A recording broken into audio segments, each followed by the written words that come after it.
Hello, everybody. Live from an 80-degree day in the San Gabriel Valley of the Los Angeles Basin, it is the OZone.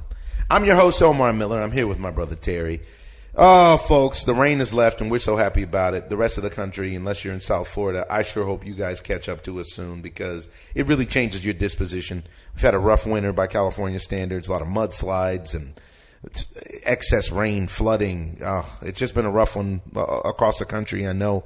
And for all of our fans across the pond in the UK, we hear we're making some noise over there. I want to say love, thank you. I'm here with my brother Terry. How you feeling?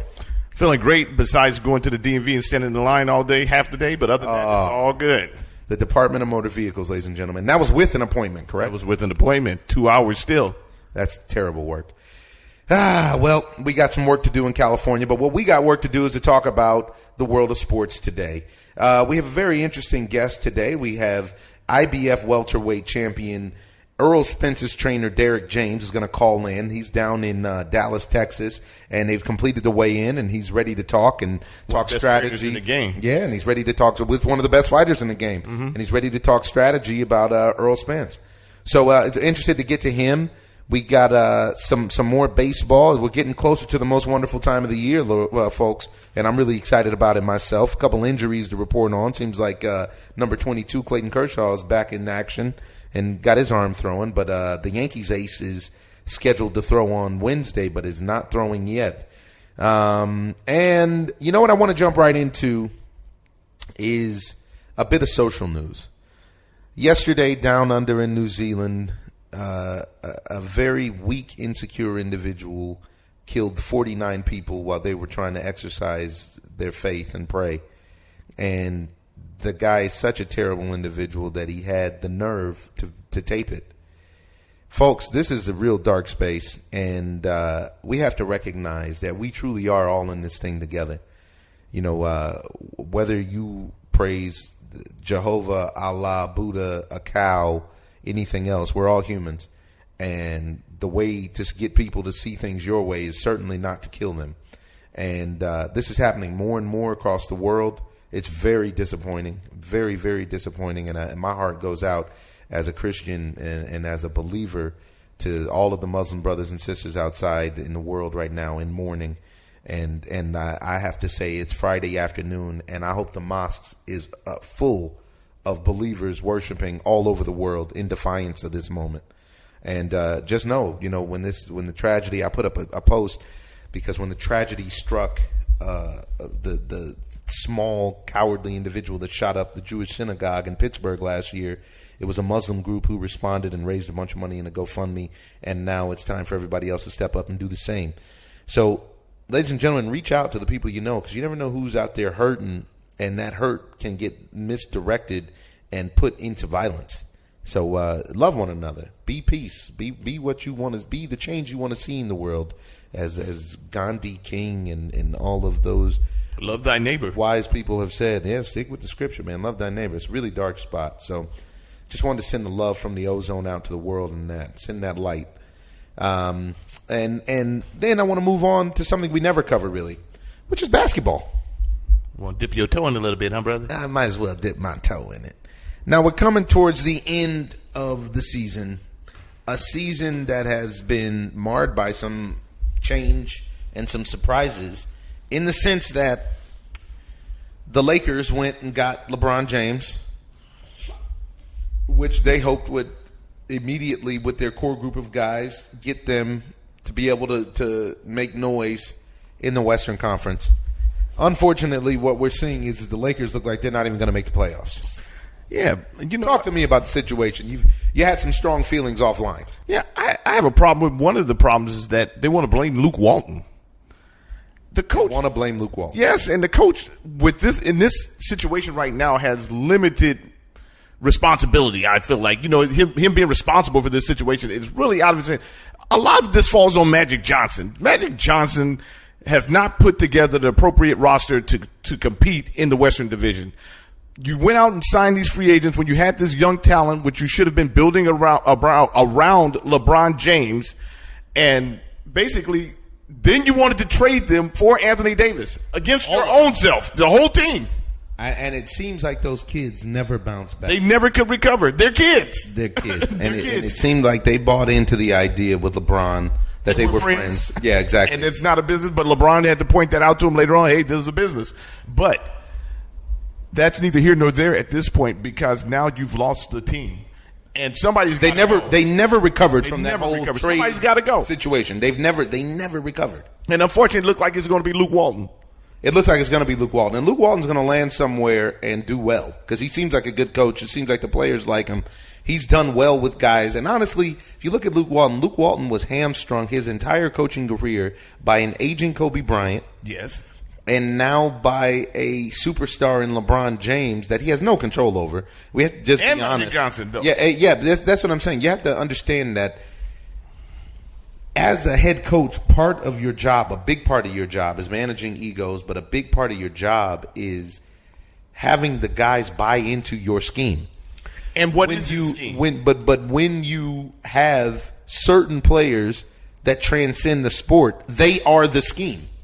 LeBron is the scheme. Yes, but the problem is that and once he popped that growing, things just went south. Well, not even with the growing pop though. It was the beginning of the season with the way that they went and picked up the free agents. Magic Johnson act like he'd never seen LeBron James play. He went and picked up point guards. He has Alonzo Ball there. Then he went. Can't say healthy though. Yeah, and then you go get Rajon Rondo. Well, guess what? Then you go get these point guards. LeBron brings the ball up. He's not the point. But are you going to tell LeBron James he's not supposed to be bringing the ball up? Who's going to tell him that? Who's going to tell him that he can't administer the offense the way that he sees fit? Nobody. He's out on set. LeBron seems like he shows up. I have to be honest, and everybody that listens to the show knows I'm a very pro LeBron James fan. But honestly, it seems like the Lakers gig seems like a side hustle for LeBron James at this point. And with having so much access, part of the reason he signs in LA is to further his career and his influence both during and after his playing days are over. Now let me ask you this though, and that's what he's doing. Yeah, you know what I mean. He's got show after show after show, which is great. We're on the uninterrupted network right now, so that's great. But I remember, I'm old enough to remember when Shaquille O'Neal was making albums and doing movies. And everybody acted like it was the end of the world. Right. But I just want to ask you this. Do you think that LeBron James literally has something to do with the Lakers roster? With the people that they're signing? So do you think that he signed off on Lance Stevenson? Yes. And Rajon Rondo? Yes. And I don't think that they... Do you think he signed off on getting rid of Zubac? If he did, I don't understand why. If he did, it was a millennial decision. Yes, and that's a low light of their. It really is. That kid would come in and bang the boards, and he was a big body. And you need that. He's a legitimate 7-footer. And now the Lakers don't have that inside presence. You need to surround LeBron James with shooters.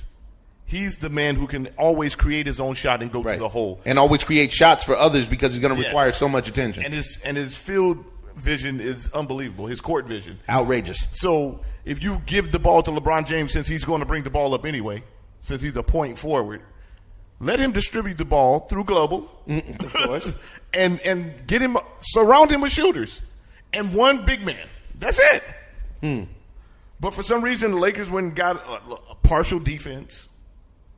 Didn't commit really to a scheme or do they run a triangle? What do they do?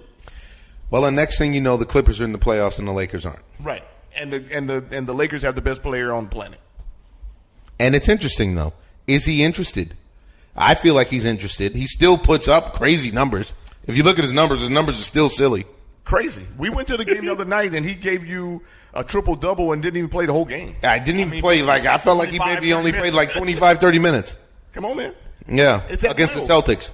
And they got destroyed. Yes, they got destroyed. But the problem is that you have no identity. The team has no identity. I feel like the team has no identity. LeBron has an identity, but what about the rest of the guys? And now you've lost them mentally. So either they're going to have to get rid of that whole blow-up. It's going to be an interesting offseason. And the problem I have with getting rid of everybody for Anthony Davis is Anthony Davis doesn't play all that much. No. And also, Brandon Ingram's really good. Really good. Kyle Kuzma's really good. Really good. Lonzo Ball has a lot of potential. Then you can plug and play players around that. But we can't just go and give up the whole team for one guy. I mean, come on. It's too much. And I hear a lot of people say, "Oh yeah, we should do that. It's a good idea." I don't understand why. That makes no sense because you have to have somebody for him to play with. He can't win literally by himself. I always say that he could, but it's not realistic. I think the kids are key, and I think the kids on the Lakers, having them believe. We've seen it throughout this season. A team that's only won 32 or 33 games, but they've beat all of the marquee teams. Yes, and then they've also lost to all of the terrible teams. And it's because the kids. Problem, right? That's a focus problem. I don't think it's an ability problem. Those kids can run with anybody. Yes, but they need to believe that they can run with anybody. And I don't see them believing. Now, at the beginning of the season, now they don't have confidence that they're going to have a job. But this is what I'm saying. At the beginning of the season, when they were willing to get in actual fisticuffs and guys were actually picking each other up, that was the spirit that they needed. You don't see that now. Well, it's hard for these guys to understand that coming straight from college, doing a year in college, and then getting into something where they're actually considered grown men that's playing a kid's game, and you want them to have a business sense around them, but also play a game. It's hard to to switch on and off for them being kids. They're 21 and 22 years old. They're young, life really young. Even though they have a lot of money, it doesn't give you life experience. It just gives you a lot of money. You know what I'm saying? How long is it going to take them to ship off Lonzo Ball and LeVar Ball in a no trade, in a trade for nothing? I think that Lonzo is probably going at the end of this year. I think so too. I don't think the injuries have helped him. I don't think it's helped his. If anything, the injuries may have helped him stay on the Lakers because his trade value is down. Well, but I haven't heard anything from LeVar in a long time. Well, and Lonzo's at the point right now where he's saying that if I get traded, I get traded. Yeah.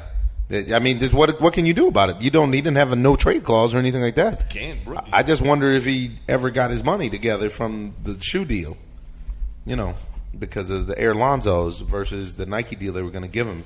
I'd like to hear more about what happened with that family dynamic. I expected them to have a reality show with this and the other. Well, they do have one on Facebook, I think. Oh, it's on Facebook. Okay. And it seemed like Ball in the Family. Ball in the Family, that's what it was. And it seems like when LeBron came, that kind of killed all that. The spotlight completely shifted. Yeah, we gave him hush money. Whatever it was. Hush money is if you hush up or you won't get your money. I don't know how you put it, but I know that the attention was lost on that. LeBron James. In watching the games now, I have to wonder all of those criticisms that always were. Playing with LeBron James is difficult. It's the whole thing of somebody actually watching a guy that's so great that you end up watching him play. Just like they used to do with Kobe Bryant to a certain extent. You watch the young kids. You get caught up in the Kobe show and not do your part. I have some friends down in Miami, and that was what they said.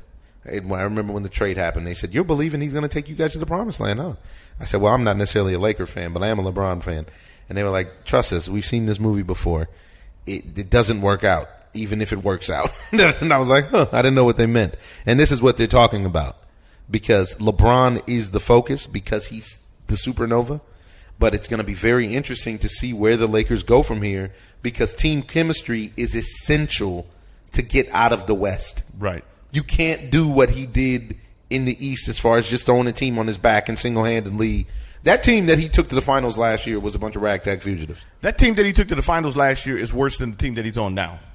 But what's happened is what has happened is that they've broken the team's morale. That's what it is. And now, unfortunately, and it looks like his included. And unfortunately, it looks like Luke Walton is going to be the victim of that. Yeah, he's going to be the sacrificial lamb. Never got a chance to put his own stamp on this team. I don't feel like he has enough to do with the personnel. I don't think he has anything to do with any of that. You know what I'm saying? I don't think they trust him to have anything to do with any of that. He's an up and coming talent as far as coaching, but they're not taking the reins off of him.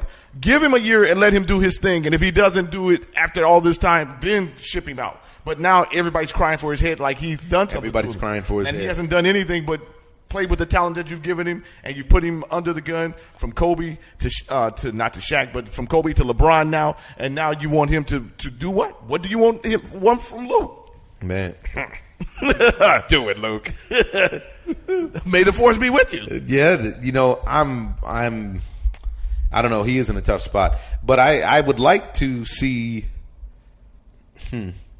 what happens, because meanwhile, on the other side of the Staples Center, Jerry West has come in and taken some of the responsibility away from Doc Rivers, and they don't do nothing but win.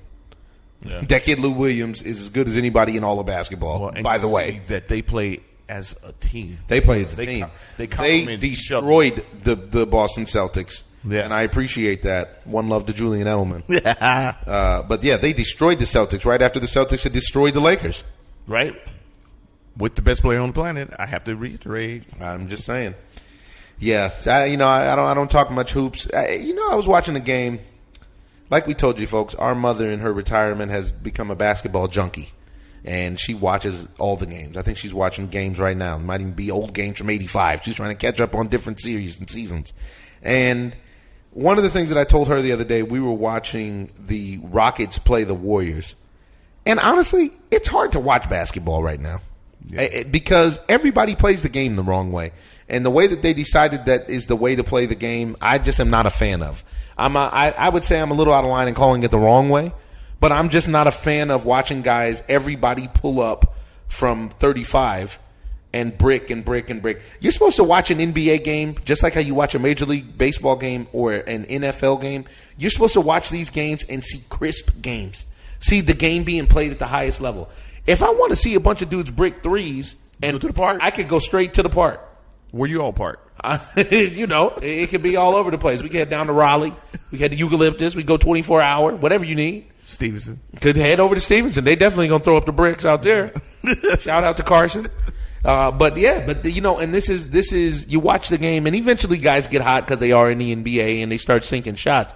But I was just watching, and with Boogie Cousins not being fully back to himself, obviously coming back in less than a year from Achilles and playing in the NBA is incredible. But I watched Boogie when the game got close. The Rockets started to cut the lead. Actually, I don't even know who won that game. The Warriors won that game. The Warriors by I think 1 or 2 because of Boogie. And this is what I was telling Mom is that he made the game so that the Rockets could never get over the hump, even with James Harden going to the rack. I think it was 107, 108. Well, low-scoring game by today's standards. Yeah. And, he was putting the ball in the hole, post moves. He can't even explode like he normally explodes. But the ball was 15 feet and closer to the basket, and it was beautiful to watch the big man put in work. But this is the problem with the college experience that these guys are not getting now. They are not getting college experience to learn how to play more as a team. Because if you play in high school and playing in college, then playing from college to going to the professionals are like leaps and bounds, between each other. And these guys aren't understanding how to – you watch a lot of individual basketball in the NBA now. A lot of guys getting theirs, and it actually hurts the overall game of basketball. It actually hurts the product. It's a lot of flash and dash, and, you can watch guys who are running faster and jumping higher. In the gym, and, even shooting better to a certain degree, but you don't see them play as a team because if it's not done in the fluid motion of the game, then it's not right. It's not. You're going to get ugly wins. You're going to get ugly games. You're going to get. And now that the rules have changed, the games are 120, 120 points and stuff like that. I mean, that's too much, man. I understand it's like watching a long ball. 140 points. Come on, guys put up 135, 140 All-Star game regularly. Yeah, it's like the All-Star game. It's just lunacy to me. Anywho, there's that. We had all of this stuff happen with the NBA, with the teams breaking down and the trades. I really want to talk about this Tim Donaghy article that came out in ESPN. It's fantastic journalism, but it needs its own time, and I don't want to rush that. So I'll save it again for next week. It's not urgent, but maybe that's part of what has soured me on watching the NBA to a certain degree because they do a lot of confirming of your suspicions. But moving on, made our way down to Indian Wells to watch a little tennis, and unfortunately, our man Gael Monfils suffered a Achilles injury, which took him out of a quarterfinals match, unfortunately, against Dominic Thiem. So Thiem advances. Angelique Kerber in a nice matchup against Venus Williams. She advanced. You got Roger Federer and Rafael Nadal. It's shaping up. It's shaping up. By the time we get back on the air again, we're going to have new champions, which in my opinion will be old champions at Indian Wells. I think we're going to see a Roger-Rafa final, I'm hoping. And, that never gets old. How can it? The only problem is that it's a 3-setter instead of a 5. But man, oh man, is it nice out there in Palm Springs. It's beautiful. Wow. This is just a great place to be. Great place to be. Other than that, not much to focus on right now for tennis. But big fight coming up, pay-per-view, 24-0 IBF welterweight champ Earl Spence fighting against 39-0 lightweight champ, super lightweight champ, 4-division champion Mikey Garcia. Well, we're blessed today, folks, because what we have is the coach, the trainer, confidant, and friend of Earl Spence is here live on the OZone. Derek, what's going on, man? What's up, bro? What's happening? How you doing? Solid gold. Life is good. Man, you here now. You on the OZone. We're talking about the big fight tomorrow night. How you feel about things? I'm feeling good, man. I'm ready to go. I mean, Al is ready to go.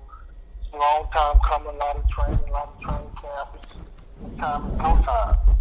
Well, I have to say this. I've never seen Earl unprepared for a fight, so I have to feel pretty confident in him. And have you guys weighing in today? You guys weighing in tomorrow, it seems like, right? No, we weighed in today. We weighed 146. Mikey weighed 145. Hey, man, y'all way under. Wow. What's happening? Man, it's time to get it in, man. You know what I'm saying? He worked very hard. He's ran and did everything he needed to do. It's time to get to work in, man. It's time to get busy. Derek, this is Terry. Let me ask you, is there something that you guys you've seen in Mikey that, leads you to be so convinced that you guys are going to beat him? Man, first of all, I know my guy. I believe in myself. And Mikey's a good fighter, but I see every now and then something that he does, some tendencies that he has, some things that he do, that, he has issues with. And if you look at it like this, if you look at the Adrian Broner fight, when Adrian started fighting him back at the end of the fight, he was having difficulty with Adrian. Fighting him back. Those last 3 rounds, Adrian probably won the last 3 rounds. But Errol starts out fast and stays busy, so that we don't even want to give the opportunity to get into the fight. Don't let him get started. Right. I think that's the right move. I personally think, like you said, your guy. People are saying it's a win-win for Mikey because he's not supposed to win the fight, moving up from 135. Now, my question is, when you have a guy like that, you're fighting it's a big fight, it's pay-per-view, you're fighting in front of the home crowd. How do you silence the noise and keep it focused? Because to my experience, it seems like Earl does a lot of avenging of Adrian's losses. Right. And it seems like he seems to do a lot of cleanup there. I know it sounds terrible, and I ain't trying to put you or Earl on the spot, but at the same time, I agree. Actually, Broner did look good late in that fight. He wouldn't let his hands go early. And I tell you who else looked good against Mikey was Lipinets at 140. And Mikey did his work. I have to admit, I love Mikey. I have Mikey just he's inside of my top 5 on a pound-for-pound list. I love watching Mikey fight. I think it's a stable situation where now he's got to fight Earl, which nobody wants to fight, because I heard Earl say the other day, and I agree with him, everybody want to fight him when he has a fight. When he don't got a fight lined up, don't nobody want to fight him. Right. And you're right, man. Listen, that's pretty funny that you say that, man. AB's my guy. I like AB, so I'm not going to get into that. But they clean up. Mikey is a good fighter, man, and I am a fan of Mikey. Just not tomorrow. You know what I'm saying? I hear you. I like what he does, but at the same time, man, listen, I know my guy. I know my guy's tenacity. I know how vicious he is. I know how he, Mikey talks a lot of trash. So Errol does not like guys who talk trash to him. So what you see is very, very vicious and very vengeful Errol Spence, man. It's like he's dangerous when he's like this because nobody really talks trash to him. And he doesn't get into that. He just goes and wins. But now these guys talk trash to him, so you'll see something a little different. It's very interesting. And now, with that, I have a question for you that pertains to this fight, but also pertains to beyond. After Sean Porter won his WBC belt, Earl stepped in the ring, said he wanted to make the fight. Sean said he wanted to make the fight. Right. Now, we know boxing is a business, and so obviously these fights came up. The fight with Mikey is a big fight. This ain't small potatoes. Now, this is, in my opinion, Earl's this is Earl's first time headlining a pay-per-view card. We're seeing a lot of people talk about how pay-per-view could be on its last legs with DAZN throwing money around like they're throwing it around. Me personally, if I had a choice, I would like to see Earl fight Terrence Crawford, and I believe Earl beats Terrence Crawford. I believe he stops him. And my brother said he believes he stops him. And I believe that, and yet one thing that we talk about here on the OZone a lot is the stable effect of boxing. PBC has, I think, without a doubt, the best stable of welterweight boxers. I would say DAZN has the best stable of heavyweight boxers and now middleweight boxers since they signed Triple G. How do you guys negotiate and navigate this with ESPN and Top Rank, with you guys, PBC and Fox, and the and DAZN, with their streaming app? How are we going to see the fights that we always want to see? First of all, nobody want to watch a fight on their telephone. That destroys the fight party. Whether you watch it from the computer, I don't know how they do it. You don't even know these guys are fighting unless you're a big-time avid boxing fan. But they don't want advertisement on regular television. So if you think about this, if they have so much money, they should be running ads on TV because they want people to watch those fights. Yet I haven't noticed those fights didn't happen. But I think that what L will show is that pay-per-view boxing is still alive.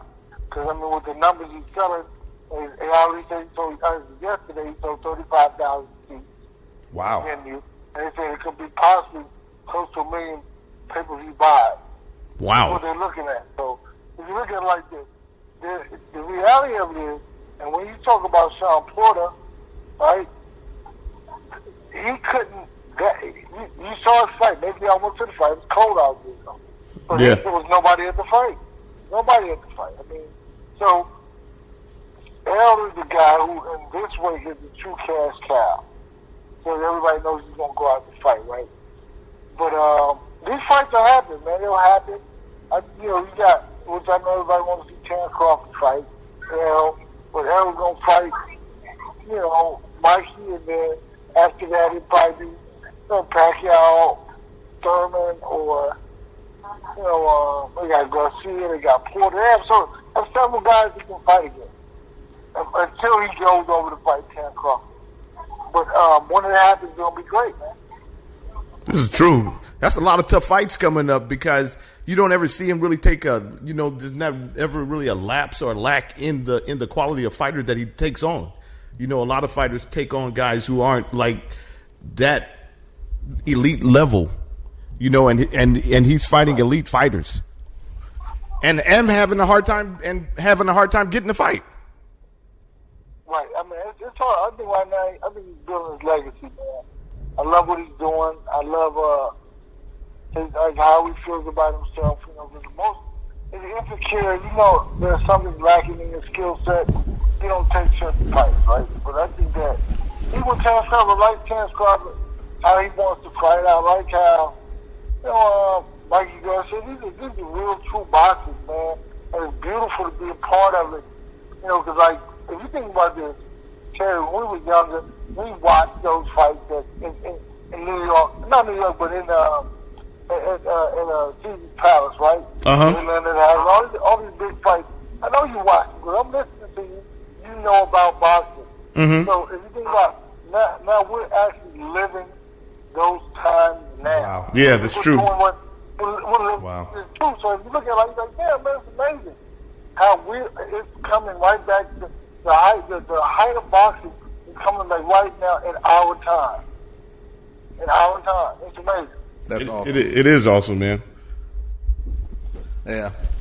This big old, I agree with you, man. I grew up watching fights at Caesar's Palace when it was 95 degrees outside at night, and guys don't seem to have the same fortitude that they did at that point. But like you said, boxing took a dip and is now back. And I think we're at a fever pitch because the fights that people want to see are finally being made. Now, how long have you been with Earl? How long have you been training Earl? I've been training Earl for 10 years this summer. So this year makes 10 years, man. We started when he was he already had a trainer for 3 years. And he switched to me in his third year. And we've been working ever since. Nice. Now, other than Earl, who's your favorite fighter in the game right now? I like my man Jamal Charlo. I like let me see. I like Mikey. I like Lomachenko, even though I really don't watch him fight. I like his abilities, right? And I like my big man Anthony Joshua. Hard not to like AJ. And there's a lot of seems to be a lot of backlash on AJ. But honestly, me and my brother talk about it. He may be the most complete British champ that I've ever seen. Yeah, definitely. Especially heavyweight. Right? Oh, no, that's what I mean. Yeah. Heavyweight champ. That's what I'm talking about. Oh, yeah, without a doubt. But, if you look at Frank Bruno, all those guys from the past, they're just big and strong. Right. This guy's technical. But you know what I think? He learned how to box at an older age, and he's able to understand more, right? Because even when you're younger, you learn and you grow up to be great, but at an older age, you understand a little bit more. And I think the level of maturity he had when he was learning, and he's able to adapt and work on this level like he's doing. Right. And now I got a question for you, because talking about the old fights, who's your favorite? Who's your favorite of all time? I like Sugar Ray Leonard. I like Ray Leonard, but I love Muhammad Ali because of his stance, man. The man he was, his man. And he superseded. He totally and completely transcended the sport. Yeah. That's right. And really, black culture. He was in the time where, black, we stood up and we wasn't afraid to, say it loud now. So I love that. I think about that all the time. We need,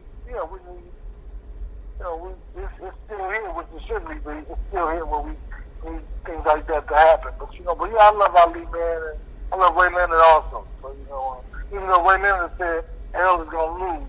Whoa, wow, whoa. You still love him. You don't have to love him as a commentator. You can love him as a fighter from afar. Yeah, man, I love him as a fighter, man. Yeah, so then last question is, do you accept the fact that Marvin Hagler actually beat Ray Leonard? Come on, man. Don't tell me that. Don't say it. Say it ain't so. You know what? I watched that fight again, man. He let Ray Leonard still around, man. He let him shoot side away. He let him still around, man. Y'all know that, man. Quit that, man.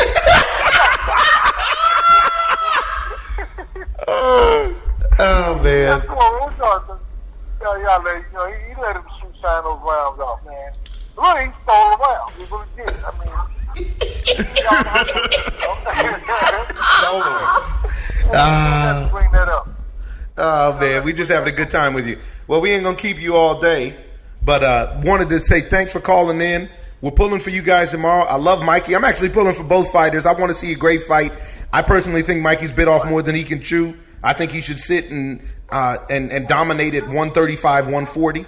But I'm anxious to see what you guys have in your future because, man, you guys are a dynamic duo. Appreciate that, man. Thank you, man. And I like to say that for me and myself, I want to just be consistent.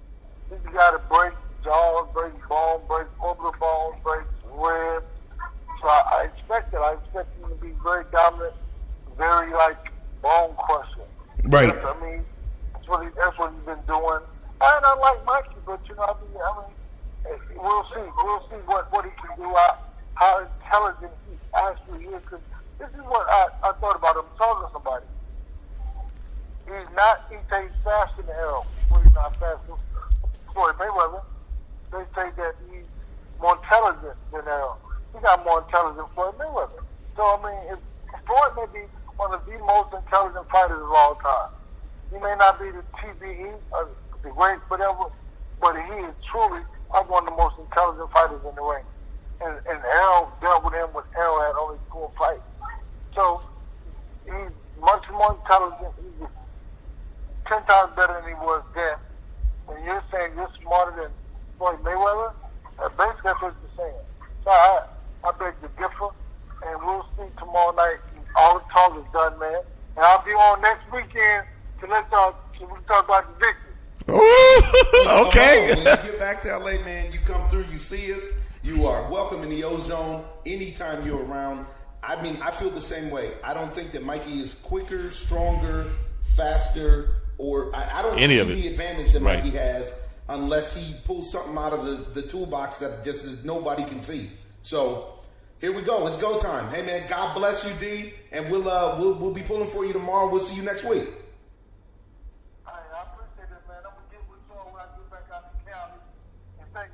But I'll talk to you next week. All right. Peace. All right, peace out.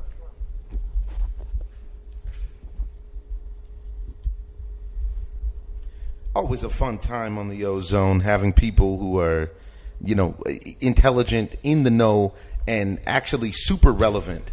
I mean, this is the IBF champions trainer right there. Right. This is the inside of the inside. Yeah. It's hard to get deeper than this. Why not? He really without being in the ring. That's it. And he just gave us the real right there. There was no, he didn't put nothing on it or nothing like that. Because Mikey is actually, he's an above average fighter. It's not like he's, I think Mikey's a great fighter. Yeah, he's a great fighter. He's one of the best fighters of this generation. Yeah. Fundamentally sound. And he honestly for 2 or 3 years on a contract dispute. Right. Which robbed him of 2 years. Yeah, which might help him in the long run, though. Yes. But this fight, I do believe, is probably going to put a couple of extra years on him because this is probably going to be a war, and I do believe this war of attrition is going to go Earl's way.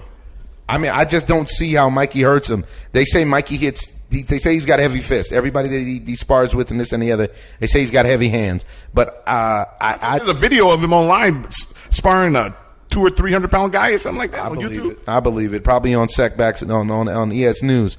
But with that, I feel like for Mikey to be in this fight, he's got to get it going early. And he's going to have to take some punishment to get in. Yeah, he's going to have to take some real serious chances because the jab is real. Earl is a complete fighter. He has a high boxing IQ.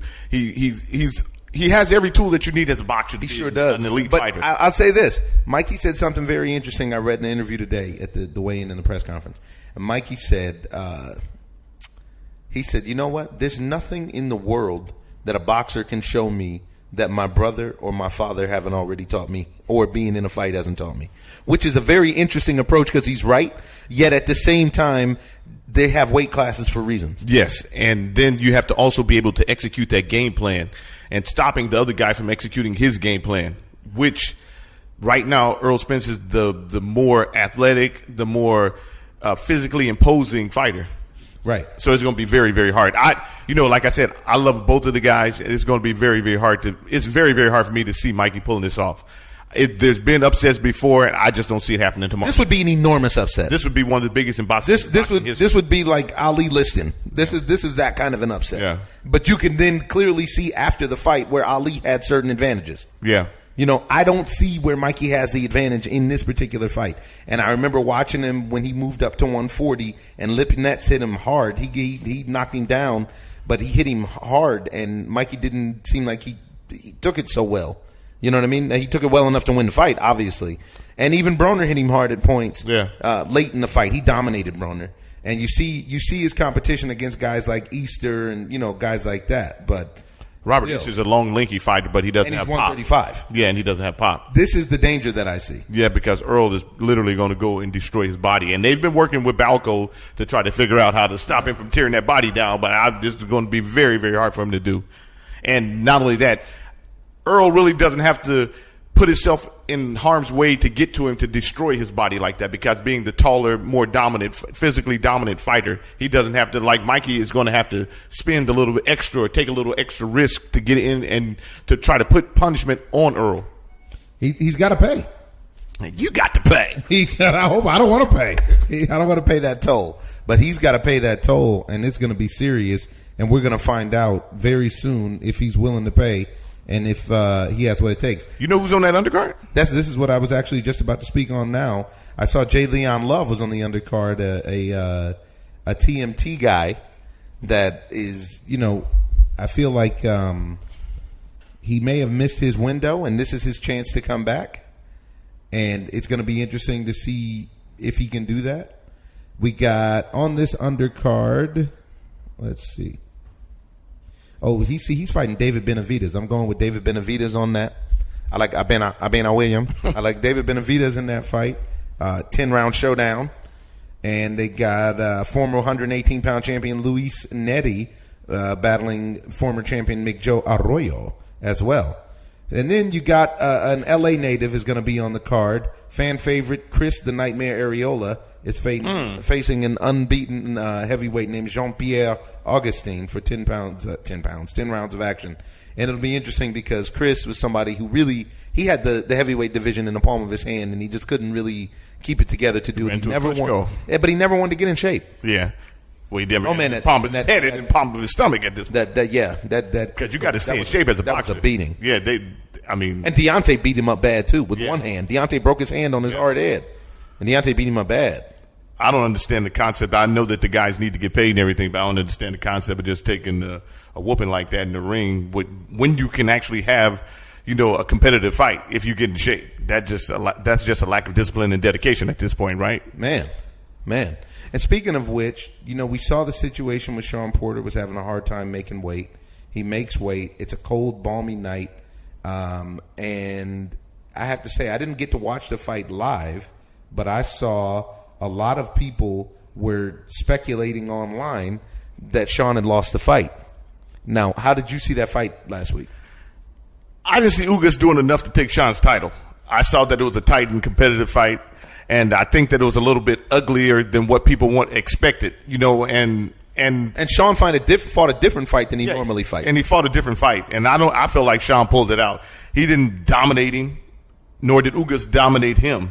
I felt like Ugas actually had the chance to win that fight, and he did way too much celebrating. Yes. And taunting. And playing games in the middle of the ring. He did a lot of playing games. Instead of cutting off the ring, and once he had him in the corner and taking advantage of it, once he had him against the ropes, Sean worked his way out. And Sean actually looked like he hurt him once. He did. And if the champ hurt you, and Sean was the busier fighter, although he was moving the back a little bit more, than we usually normally see him, but he still... I don't think that was the best Sean Porter. No, but it wasn't enough to take his belt to me. And if Ugas was going to win the fight, that was the night for him to win the fight. Yes, he should impose his will on him. I'm just not a fan of taking people's belt and you not doing anything above average or spectacular to take a guy's belt. I don't want to see you take a guy's belt on a split draw and all that kind of stuff. I want to see you guys take his belt, knock the guy down, have him in a lot of trouble, or at least trouble once. You know what I'm saying? And I didn't see that at all. Yeah.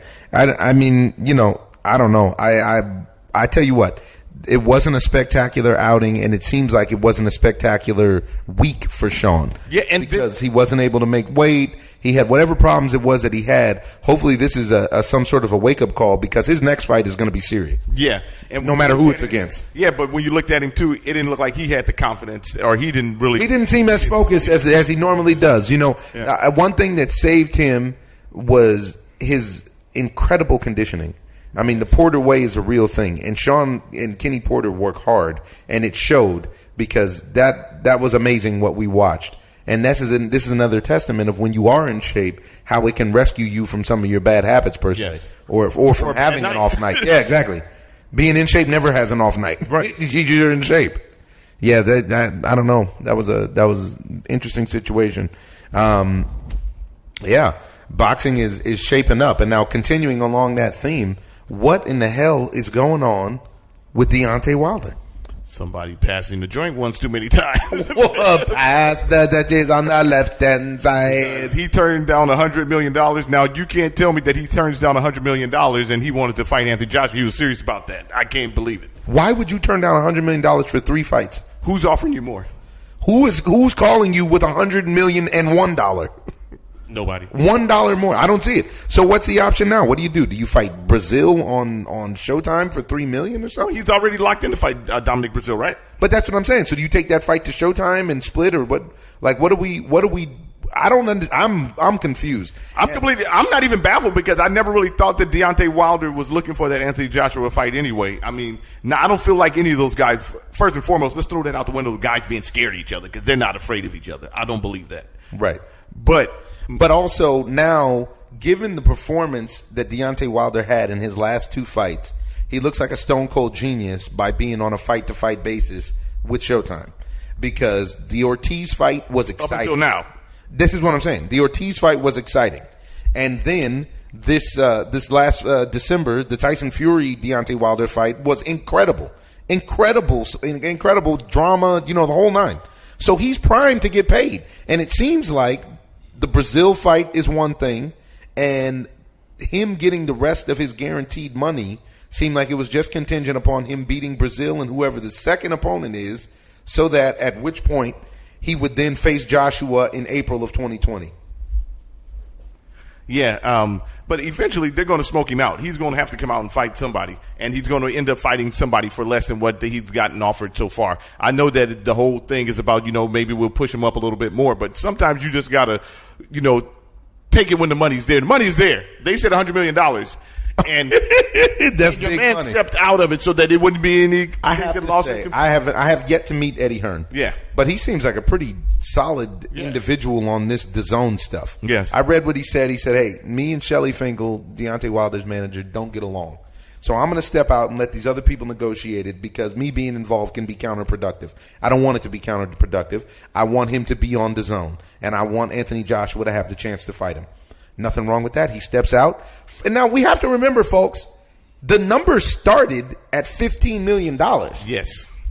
And Deontay was wise in saying no. They jumped to $50 million. Deontay was wise in saying no. They jumped to $100 million. Deontay sounds like he is not wise because he said no. And this is what I'm wondering. Is this real? Is it official? It's on Tuesday that he's announcing he's having a press conference next Tuesday.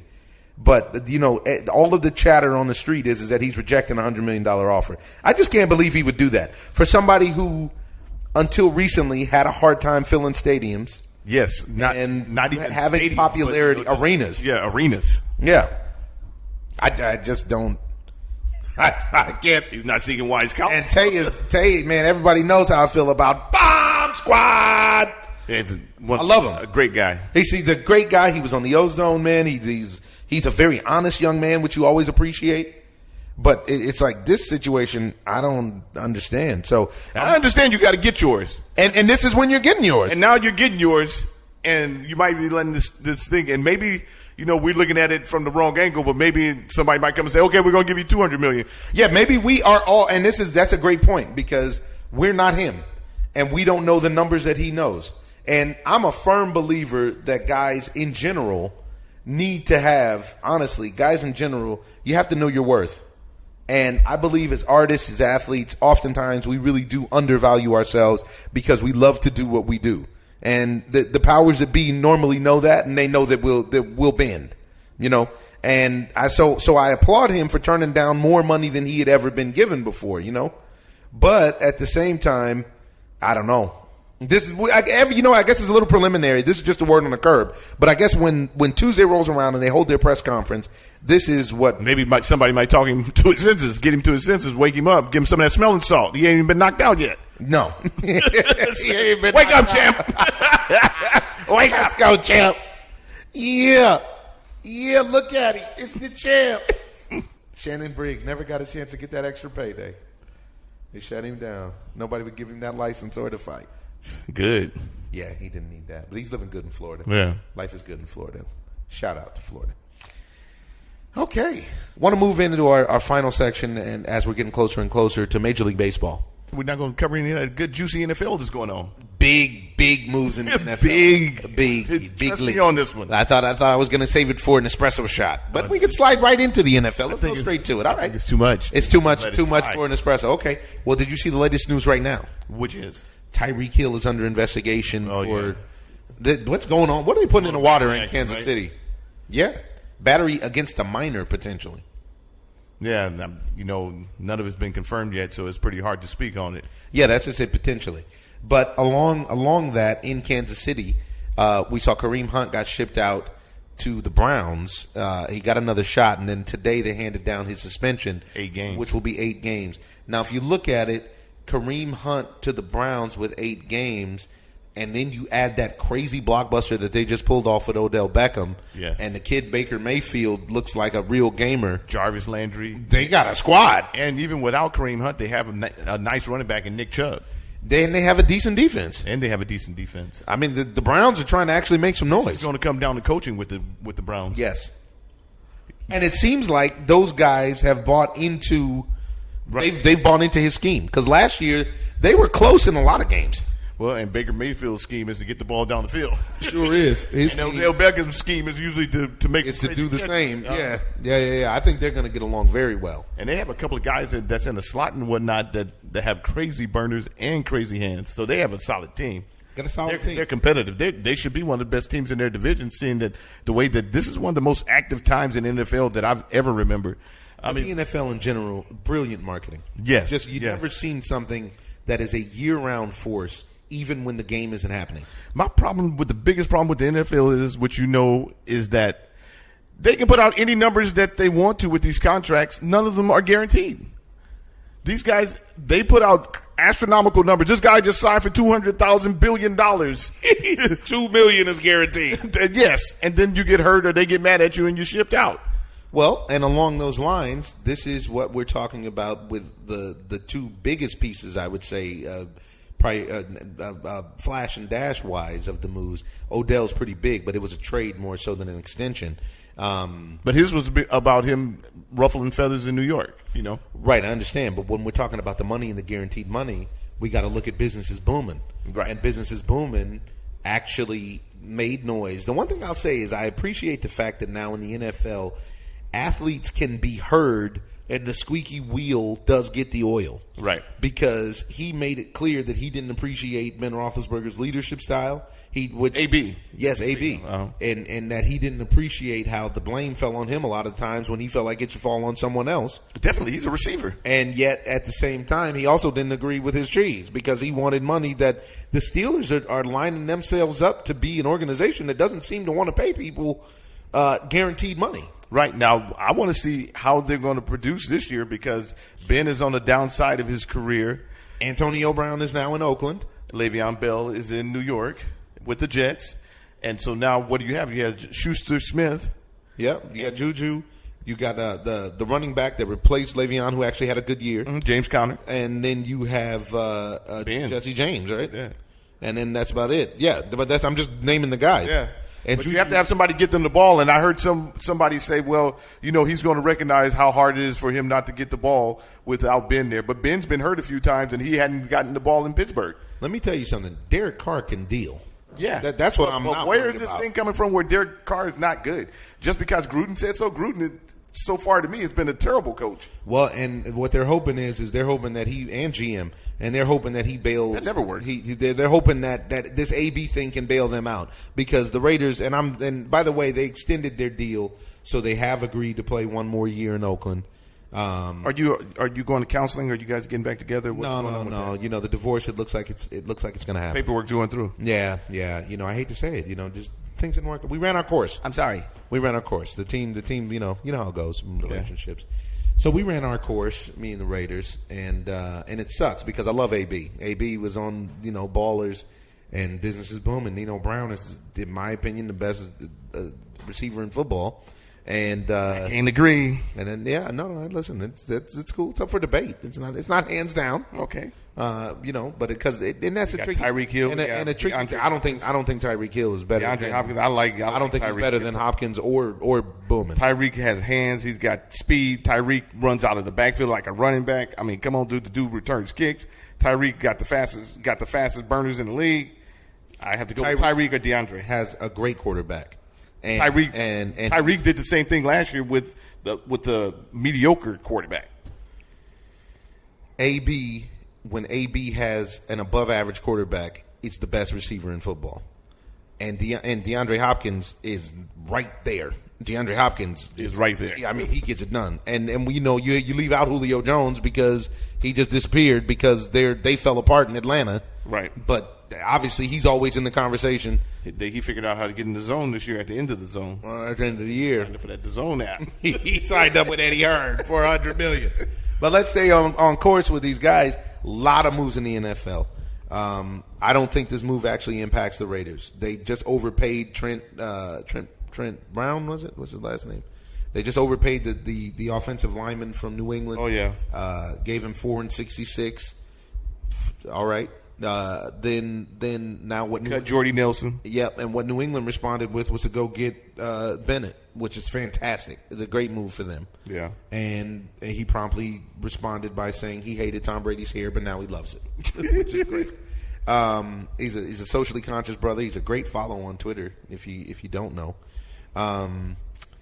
And we had the pleasure of hanging out with Julian Edelman the other day, and wow, what a fun guy that guy is. Dude's hilarious. He's a hilarious guy. And he's a stud. Uh-huh. And the Super Bowl MVP is going to come by the OZone at some point and have a conversation about Touchdown Tommy, the New England way, and what he thinks is going to happen next year.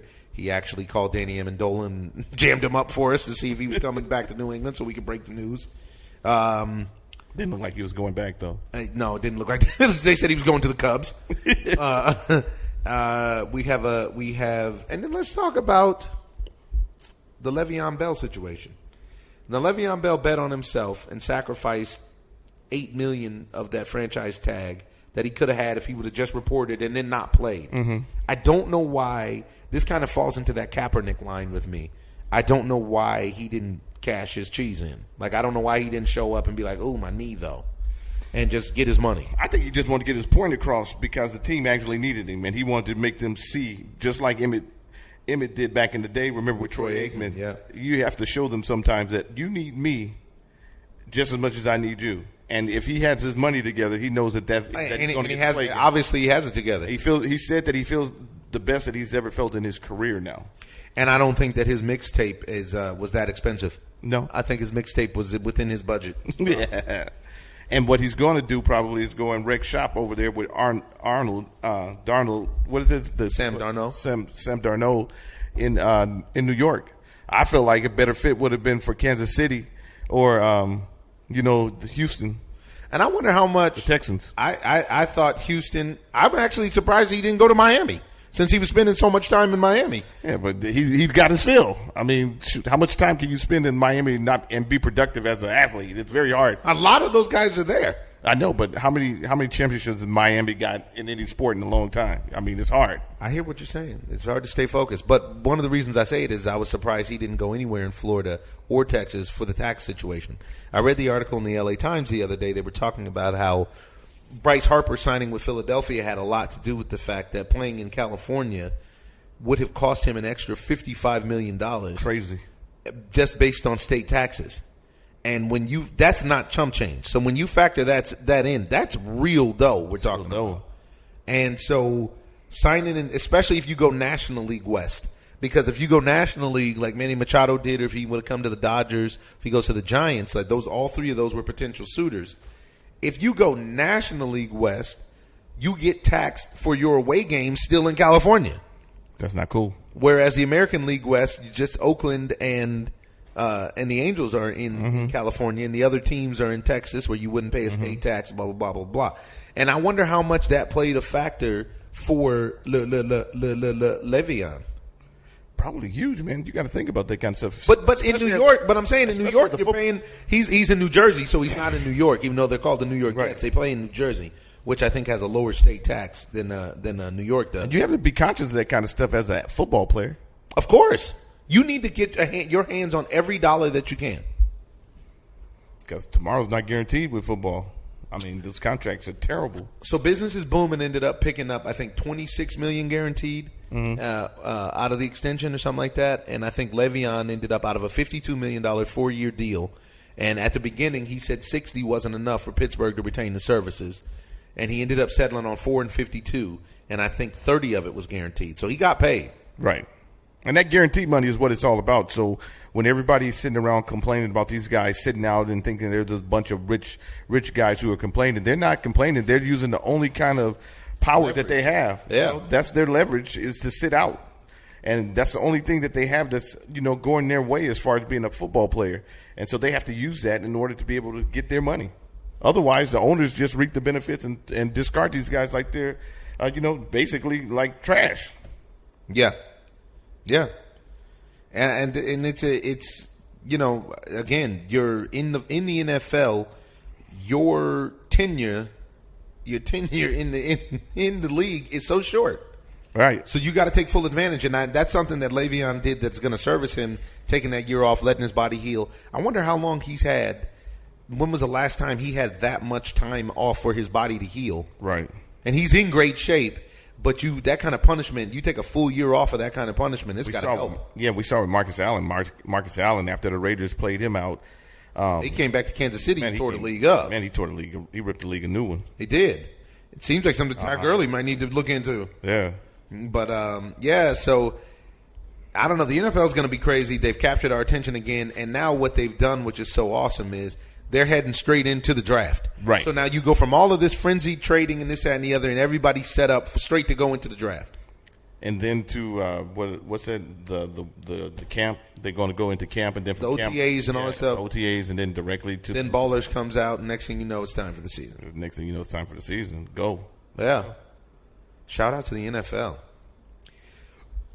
All right, so about now, here we go. Major League Baseball. It's time. It's time. Who's in the house? Ladies and gentlemen, the coolest thing about Tito Ortiz is his come-out music. Man, he came out to the hardest jam ever. Who wrote that for him? Right? I don't know. They deserve some royalties, though. I got a feeling they got $375 in a MAGA hat.